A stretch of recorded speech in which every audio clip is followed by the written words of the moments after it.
శ్రీ గురుభ్యో నమః. సదాశివసమారంభాం శంకరాచార్యమధ్యమాం అస్మదాచార్యపర్యంతాం వందే గురుపరంపరాం. ఇప్పుడు మీరు వింటున్న ఈ సంఘటన శ్రీ నీలంరాజు వెంకటశేషయ్య గారు రచించినటువంటి నడిచే దేవుడు అనే గ్రంథంలోనిది. పరమాచార్య స్వామివారి పరిపూర్ణమైనటువంటి కృపాకటాక్ష వీక్షణముల వల్ల మా గురువుగారు నాకు ఈ గ్రంథాన్ని అనుగ్రహించారు. మా గురువుగారి పాద పద్మాలకు ప్రణమిల్లుతూ ప్రారంభిస్తున్నాను. స్వామివారితో సంభాషణ. వైకుంఠ ఏకాదశికి కంచి వెళ్ళాలని నేను సంకల్పించుకున్నది కంచి వరదుని సేవించుకోవడం కొరకే. కామకోటి శంకరాచార్య స్వామివారి దర్శనం తలపని తలంపుగా తటస్థించింది. అయినా దాని ప్రభావం నా మీద చెరగని ముద్ర వేసింది. ఆ స్వామి పూజా విధానం, ఆ పూజలో ఆయన తన్మయత్వం, ఆ తన్మయతలో సైతం ప్రతి చిన్న విషయంపై ఆయన చూపిన శ్రద్ధ, ఆ మెలకువ, శ్రీ చంద్రమౌళీశ్వరుని పూలతో పూజించేటప్పుడు, హారతులిచ్చేటప్పుడు, వింజామరలు వీచేటప్పుడు, శ్రీ త్రిపురసుందరి చంద్రమౌళీశ్వరులను ఊయలలో ఊపేటప్పుడు, చేత దండం పుచ్చుకొని స్వామి ప్రదక్షిణం చేసేటప్పుడు, చివరకు తన తలపై నుంచి కిందికి జారుతున్న కాషాయాన్ని సవరించుకునేటప్పుడు సైతం కళాశోభితమైన ఆ సౌకుమార్యం, అతిలోక సౌందర్యం నన్ను పూర్తిగా లోగొన్నవి. రోజులు గడిచినా కొద్దీ వాటి ప్రభావం పదింతలు నూరింతలు అయింది. మరోసారి కంచికి ప్రయాణం కట్టి ఆచార్యస్వామి వారిని చూచి రావాలనిపించింది. దూరం నుంచి కాక దగ్గరకు వెళ్ళి స్వామివారిని చూడాలని, స్వామివారితో మాట్లాడాలని, స్వామి మాటలు ఆలకించాలనే అభిలాష రేకెత్తింది. ఈ స్వామి అందరు పీఠాధిపతుల వంటి స్వామి కారని, అపురూపమైన అసాధారణమైన ఒక వ్యక్తిత్వం ఏదో ఈయనలో ఉన్నదని అంతకు ముందే నాకు ఏర్పడిన అభిప్రాయం వైకుంఠ ఏకాదశి నాడు ఆయనను సందర్శించిన తర్వాత మరింత దృఢపడింది.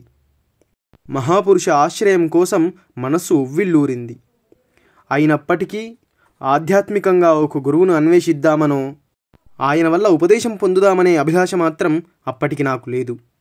చెన్నపురి ఆంధ్ర మహాసభలో నాతో పాటు గౌరవ కార్యనిర్వాహకుడిగా ఉంటున్న ఒక న్యాయవాది మిత్రుని తోడు చేసుకొని ఇద్దరం కలిసి ఒక ఆదివారం మధ్యాహ్నం కంచికి చేరాము. స్వామివారింకా విష్ణుకంచిలో చిన్న మఠంలోనే ఉన్నారు. మా అదృష్టమేమో మేమక్కడికి చేరుకునే వేళకు స్వామివారి వెంట వారి శిష్యులు తప్ప ఇతరులెవరూ లేరు. మా ఇరువురు పేర్లు ఒక చీటీ మీద వ్రాసి స్వామివారి దర్శనానికి వచ్చినట్టు శిష్యులతో చెప్పాము. ఇప్పుడే భిక్ష ముగించారు, విశ్రాంతి తీసుకుంటున్నారు, కాసేపటికి బయటకు వస్తారు, కూర్చోండి అని శిష్యులు మాతో చెప్పారు. వారి మాటలు విని మేము కూర్చున్నామో లేదో మరొక శిష్యుడు వచ్చి స్వామి ఇప్పుడే వస్తున్నారు అని అంటూ స్వామివారు కూర్చోవడానికి ఒక పీట వేశారు. ఇంతలో చేత్తో దండం పుచ్చుకొని స్వామివారు రానే వచ్చారు. మేమిద్దరం స్వామికి సాష్టాంగం చేశాము. మామ, ప్రవర, గోత్రనామాలు చెప్పుకుంటూ స్వామి మమ్మల్ని తమకు అభిముఖంగా కూర్చోమన్నారు. స్వామి వదనం ప్రశాంత గంభీరంగా ఉంది. ఆయన నేత్రాలు ప్రసన్నతను కుమ్మరిస్తున్నవి. శరీర కాంతి చెప్పశక్యం కాదు. అప్పటికి స్వామి వయస్సు 60-70 ఏళ్ల మధ్యలో ఉండవచ్చు. వయస్సుచే కాకున్నా నిరంతర జపతపాల వల్ల, ఉపవాస వ్రతాల మూలంగానేమో శరీరం శుష్కించి కాస్త ముడతలు పడినట్టు కనిపిస్తున్నది. లోక సేవాచరణంలో ఎవని శరీరం శుష్కించుతుందో వాడే నిజంగా ధన్యాత్ముడంటారు స్వామి వివేకానంద. శరీరం ఒకంత సడలిన దేహకాంతి మాత్రం దర్శనీయంగా ఉంది. లావణ్యమంటే అదే కాబోలు. ముక్తాఫలేషు ఛాయాయాః తరళత్వమివాంతర ప్రతిభాత యదంగేషు లావణ్యం తదిహోచ్యతే. ముత్తపు గోళాల్లో లోలోన చలిస్తున్న కాంతివలే దేహంపై ప్రకాశించే కాంతి లావణ్యమట. ఇక ఆ స్వామి నయన సౌందర్యం, అహో, అది వర్ణనాతీతం. నేనేమిటి, దేశదేశాల ప్రముఖులెందరెందరో దివ్య సౌందర్యం వెలిగక్కే ఆ నేత్ర కమలాలకు నీరజనాలు అర్పించారు. లోకంలో సాధారణ సౌందర్య ప్రమాణాల ప్రకారం అంగప్రత్యంగ స్థవం దృష్ట్యా స్వామి సౌందర్యవంతుడు కాకపోవచ్చు, కానీ అనిర్వచనీయమైన అఖిల జనానందకరమైన ఏదో తేజస్సు, ఒక వర్చస్సు ఆయనలో ఉన్నవి. బ్రహ్మ తేజస్సు అంటే అదేనేమో. గురుకృపాలహరి అనే సంస్కృత పద్య కావ్యంలో సుప్రసిద్ధ కవులు శ్రీ కల్లూరి వెంకట సుబ్రహ్మణ్య దీక్షితులు గారు స్వామివారి సౌందర్యం గురించి ఇలా అభివర్ణించారు.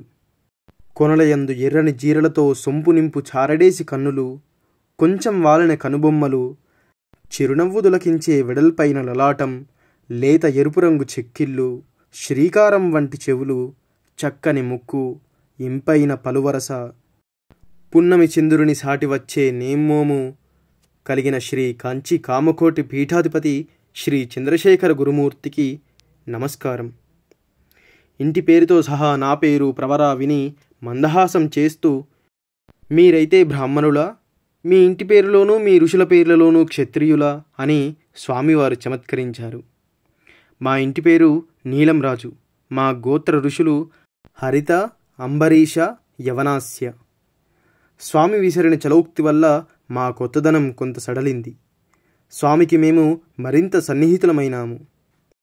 నేను నా విద్యార్థి దశలోనే మహాత్మా గాంధీ ప్రారంభించిన సహాయ నిరాకరణోద్యమంలో ప్రవేశించి రాజకీయాల్లో పాల్గొన్నానని, టంగుటూరు ప్రకాశం గారు స్థాపించిన ఆంగ్ల స్వరాజ్య పత్రికలో మరియు కాశీనాథుని నాగేశ్వరరావు గారు నడిపిన ఆంధ్రపత్రికలో పనిచేశానని, రాజకీయాల్లో గాంధీ అనుయాయుణ్ణి అని మహాస్వామివారికి విన్నవించాను.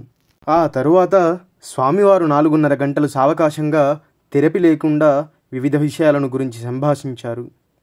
మన సంస్కృతి, మన చరిత్ర, ఆనాటి రాజకీయాలు, మన దేశ నాయకుల వైఖరులు, మన సంఘ సంస్కర్తల నడవడులు ఒకటేమిటి, ప్రసక్తంగా సమస్త విషయాలు చర్చనీయాంశాలు అయినాయి.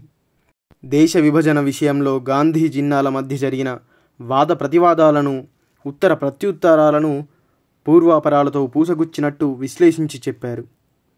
కాంగ్రెస్ నాయకులు జిన్నా సాహిబ్ వ్యూహంలో చిక్కుకున్న పరిస్థితులు ఎలా కల్పించబడ్డాయో, తత్ఫలితంగా అఖండ భారత స్వరూపం ఏ విధంగా అంతరించిందో సహేతుకంగా నిరూపణ చేశారు. ఈ సందర్భంలో ఇటీవల వెలుగు చూసిన మౌలానా అబుల్ కలాం ఆజాద్ వ్రాతలు స్వామివారి అభిప్రాయాలను బలపరుస్తున్నాయి.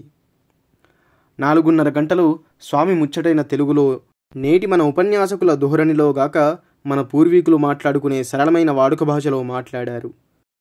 కాకపోతే అరవదేశంలో స్థిరపడ్డ తెలుగు ప్రజల యాస మాత్రం అక్కడక్కడా కాస్త తొంగి చూసింది. పండితుల పదాడంబరం మాట వరుసకైనా కానరాలేదు. పదం కోసం వెతుక్కోవడం లేదు.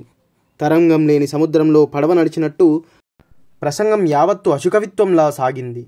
యావత్ భారత జాతిని కలవరపరిచిన ప్రధాన సమస్యలను గురించి అంత తర్కసహజంగా, యుక్తియుక్తంగా, అనుద్వేగంగా ప్రసంగించడం అందరికీ సాధ్యం కాదు.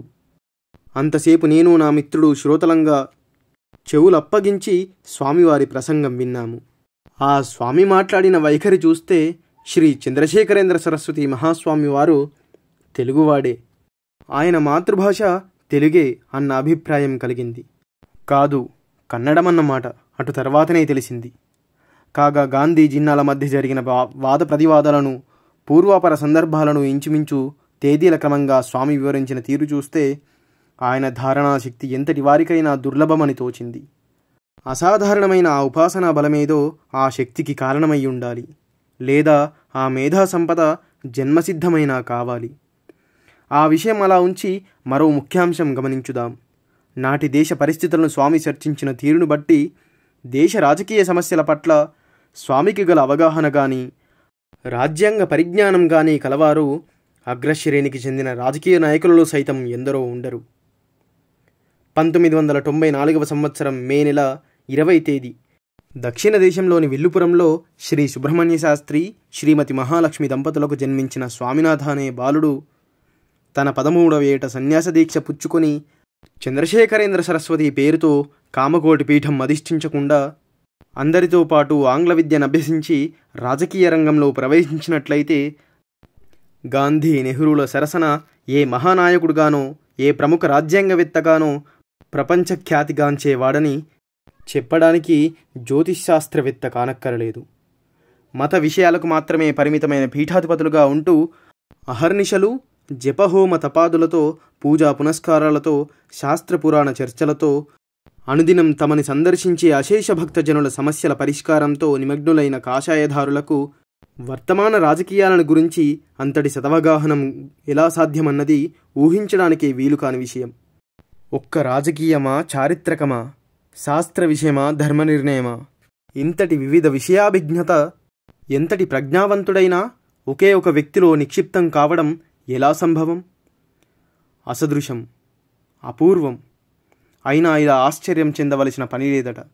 వేదానికి భాష్యం రాయడమేగాక విజయనగర మహాసామ్రాజ్య స్థాపనకు కారణాభూతులైన శ్రీ విద్యారణ్యులు ఇలా అంటారు: తదిత్థం తత్వవిజ్ఞానే సాధనానుసమర్థనాత్ జ్ఞానినా చరితుం శక్యం సమ్యక్ రాజ్యాది లౌకికం.